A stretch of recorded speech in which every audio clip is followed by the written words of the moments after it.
그러니까 인간이 이렇게 태어나면 그 부모하고 나를 이렇게 헷갈리는 시기가 이제 있거든요. 그러니까 뭐 그런 얘기 하잖아요. 애가 처음에 딱 태어나갖고 이렇게 들어 누워 있으면 자기가 신이라고 생각한대. 왜냐면은 내가 울면은 부모가 다 해줘. 뭐 먹을 것도 갖다 주고 잠도 재워주고 막 이제 이런 걸 다 하니까 그때는 이제 내가 중심이라고 생각을 하고 전지전능성을 갖는다고 이야기를 해요. 그래서 내가 부모를 움직이는구나 이렇게 생각을 하는데 이제 어느 정도 이제 신체가 크고 그러면 내가 굉장히 딸리는 인간이구나 이런 생각을 이제 하게 된다라는 거죠. 그러면서 내가 부모를 부리는 게 아니라 아, 부모는 정말 대단한 사람이고 아, 나는 너무 보잘것없어 이런 생각을 하는 이제 그 단계가 이제 있어요. 그렇게 이제 되면 그때 내가 그렇게 보잘것없는 인간인 거를 받아들이기가 이제 힘드니까 인간은 굉장히 사실은 나약하거든요. 정신적으로 굉장히 나약해서 그래서 이제 쓰는 전략이 있어요. 뭐냐? 동일시를 딱 해버려요. 그래서 부모랑 나를 이제 똑같이 이제 해버리는 거죠. 그래서 애들끼리 이렇게 막 싸울 때 그런 얘기 하잖아. 너 우리 엄마한테 일릴 거야. 우리 아빠한테 일릴 거야. 뭐 우리 할머니한테 일릴 거야. 할아버지. 점점 이게 올라가잖아요. 이제 이게 뭐냐면 그 사람들을 굉장히 이상화하는 거죠. 대단한 사람이라고 생각을 본인이 하고 그 사람들을 나랑 동일한 인간으로 이제 동일한 존재로 이렇게 딱 받아들이는 거죠. 그렇게 되면 나는 몸도 조그맣고 어떤 힘도 없고 혼자서는 아무것도 할 수 없는 인간이지만 내가 그런 사람들이랑 하나의 존재가 된다라고 생각하면 굉장히 내가 훌륭한 사람처럼 이제 느껴지게 되는 거죠. 커다란 존재처럼 이제 느껴져요. 그래서 그런 이제 착각을 하는 그런 시기가 이제 있어요. 근데 그렇게 이제 되고 나면 어느 정도 시간이 지나면 그것들을 이제 사실은 이제 띄어내는 거죠. 그래서 나는 부모랑 같지 않죠. 나는 엄마랑 같지 않고 나는 아빠랑 같지 않아요. 그래서 이제 그 사람들을 띄어내고 이제 내가 저 사람들하고 다른 존재라고 하고 differentiate 그러니까 다른 존재임을 구분할 수 있는 단계로 이제 들어가게 됩니다. 근데 요게 좀 잘 이루어져야 돼요. 근데 요게 사실은 뭐 우리가 뭐 나이 먹고 몸 큰다고 해가지고 정신적으로도 다 그렇게 성숙하는 건 사실은 아니거든요. 그래서 요게 과분화나 미분화가 이제 일어나게 되는 경우들이 이제 있어요. 과분화는 뭐냐면 너무 과하게 이제 분화가 이제 된 거죠. 그래서 다른 내 주변 사람들을 나의 존재를 떠받드는 존재로, 그러니까 나의 존재를 이제 이 사람들이 그 가능하게 해주는 약간 그 부속물처럼 이제 여기는 경우들이 이제 있어요. 근데 이제 과분화가 되면 내가 이제 되게 중요한 거고 나머지 사람들은 내 부속품이고 내 소유물이다라고 이제 생각을 하는 거죠. 이게 이제 뭐 남성 여성 나눌 건 아니지만 남성들한테 조금 더 이게 많이 이제 일어나게 되거든요. 그래서 이래서 나타나는 비극이 사실은 살해 후 자살이에요. 가족들 이제 다 같이 이렇게 하잖아요. 그래서 이거는 뭐냐면 자식을 독립된 존재로 보는 것이 아니라 내가 없으면 얘네들도 존재 가치가 없다라고 생각을 하는 거죠. 그러니까 자기 어려워서 죽을 건데 그런데 이제 같이 이렇게 어떻게 보면 존재를 없애는 그런 현상들이 이제 일어나게 되는 거예요. 그래서 이 과분화된 사람들 같은 경우는 다른 사람들을 좀 자신의 이제 부속품처럼 생각을 한다. 그래서 뭐 이런 사람들이 리더가 이제 됐다라고 하게 되면 막 사적인 그런 것도 막 시키고 그러는 거예요. 뭐 이제 청문회 할 때쯤 되면 맨날 그런 얘기 나오잖아요. 뭐 누가 사적인 심부름 교수가 생겼고 이게 이제 사실은 과분화된 상태인 거죠. 그래서 자기만 미미미미 나만 이렇게 중요한 사람 그런 사람들은 옆에 있으면 어때요? 피곤해요. 네.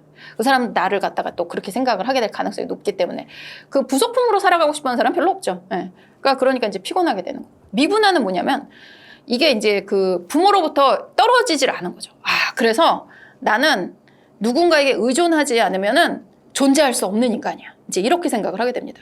그렇게 돼갖고 이 사람들은 누군가에게 계속적으로 의존을 하죠. 그 부속품처럼 사는 걸 또 이 사람들은 좋아해요. 부속품처럼 사는 걸 좋아하진 않겠지만 그것이 이제 익숙하고 그렇게 이제 살아가는 사람들이 이제 있어요. 그런 사람들은 언제나 내가 누군가에게 의존을 하거나 아니면 누군가가 나한테 의존을 하거나 그러니까 독립돼서 그러니까 내가 하나의 오롯이 이렇게 그 독립된 개체가 아니라 다른 사람에게 계속적으로 뭐 의존과 이렇게 서로 이렇게 의존하는 그런 것들을 이제 좋아하는 사람들이 그런 사람들이 미분화됐다라고 얘기를 하거든요. 그런 데 있어서 과분화가 되거나 미분화가 되면 사람들이 사실은 그 사람을 좋아하기가 어려워요. 이게 사람들이 라이커빌러티, 사람들이 나를 좋아한다라고 생각을 하면 착각을 되게 많이 하는 게 내가 그 사람한테 맞춰주고 내가 그 사람이 원하는 걸 해주면 그 사람이 나를 좋아할 거라고 생각하는 사람들이 있어요. 미분화된 사람들이에요. 네. 분화가 안 된 거야. 그래서 누군가의 부속품이 되어 있을 때만 나는 그 사람한테 어떻게 보면 존재 가치를 인정받는다고 생각을 하는 거죠. 근데 그렇지 않아요. 사람들이 누군가를 좋아하는 거는 이게 성숙하고 딱 그 사람이 그 사람으로서 존재하고 그리고 그 사람 예측 가능하다라고 생각했을 때 그 사람을 좋아하게 되는 거거든요. 그렇기 때문에 이런 그 분화라는 것도 우리가 사람들하고 관계를 맺어가고 사람들한테 호감을 갖는 데서 굉장히 중요한 요소라고 우리가 생각을 할 수가 있습니다. 예. 그래서 그 건강한 자아 분화가 이제 딱 되는 그런 사람들은 너는 너, 나는 나.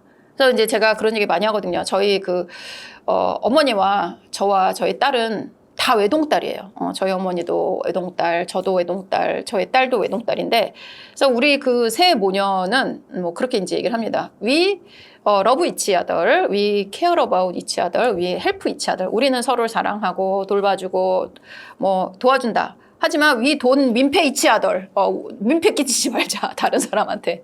그래서 이게 우리가 사랑하고 그 개체 대 개체로서의 어떤 관계를 건강하게 이루어가고 서로 존중을 하고 서로 사랑하고 서로 돕는 그런 관계가 되는 건 중요하지만 누군가 누구에게 민폐가 되어서 그 사람한테 과도한 것을 요구한다거나 아니면 그런 것들을 이제 제공하려고 하는 그런 것들은 우리 하지 말자. 이제 저희는 그렇게 이제 좀 정리를 하고 사는 편이거든요. 그러니까 이게 이제 좀 건강한 자아 분화가 생긴 거다라고 하는데. 예전에 어디 하버드 컨퍼런스 가가지고 어떤 교수님이 이런 말씀들을 쫙 하시는데 거기서 아시안 여성이 딱 손을 들고서 그건 아시안 컬처에 맞지 않습니다. 막 그런 식으로 이제 얘기를 하는 걸 들었거든요. 그래서 우리 문화에선 좀 낯설 수 있어요.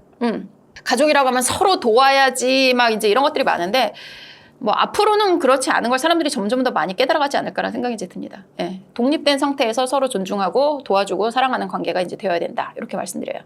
내가 모든 사람을 다 좋아하지 않는 것처럼 모든 사람이 다 나를 좋아할 필요는 없다. 그렇다고 배척할 필요는 없다. 우리는 다만 성숙한 인간으로 성장하는 것이 필요하다.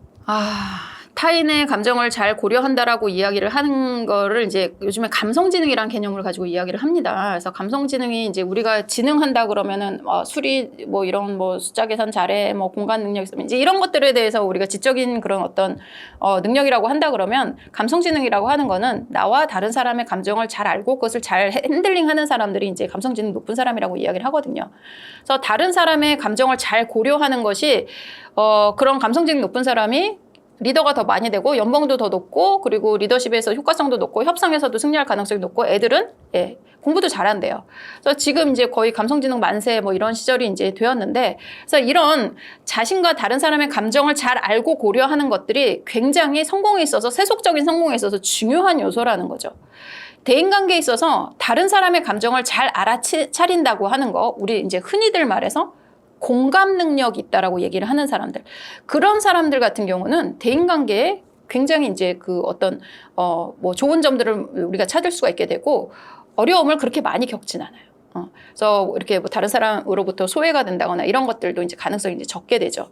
그래서 다른 사람의 감정을 이제 내가 정확하게는 알 수가 없죠. 알 수는 없지만 대충 이제 짐작을 할 수가 있고 그리고 그 짐작한 거를 베이스로 해서 그 사람한테 이제 세련되게 어떤 식으로 이제 다가간다라든가 아니면 내가 감정을 가지고 있는데 그 감정을 잘 알아차리고 이렇게 핸들링을 해야 되는 거죠.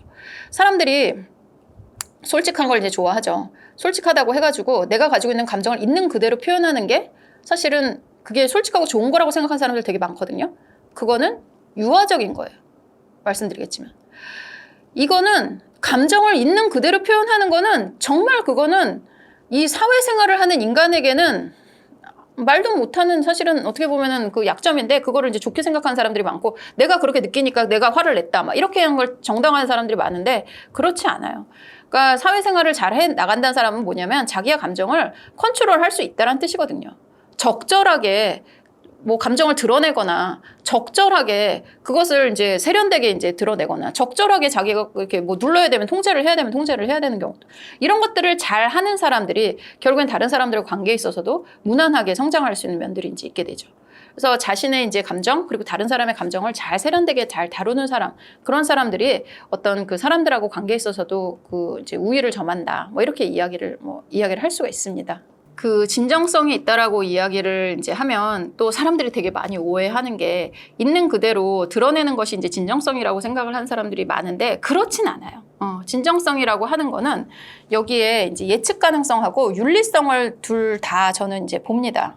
그래서 진정성이 있다라고 하는 거는 이 사람이 예측 가능하다라는 거죠. 그러니까 진정성 말과 행동이 일치하는 사람이에요. 말과 행동이 일치하고 그것이 점점 통합이 되어서 이 사람의 삶에 있어서 이 사람이 뭘 중요하게 생각하는 사람이구나. 이게 이제 정확하게 들어가는 사람들이 그런 사람들이 이제 진정성이 있다라고 이제 이야기를 하는 거고요. 그리고 일관된 면들도 좀 있어야 되는 면들이 이제 있죠. 그렇다고 해서 그 일관되기만 했다고 해가지고 그걸 또 진정성이 있다라고 보지 않아요. 거기 윤리성이 반드시 이제 들어가야 됩니다.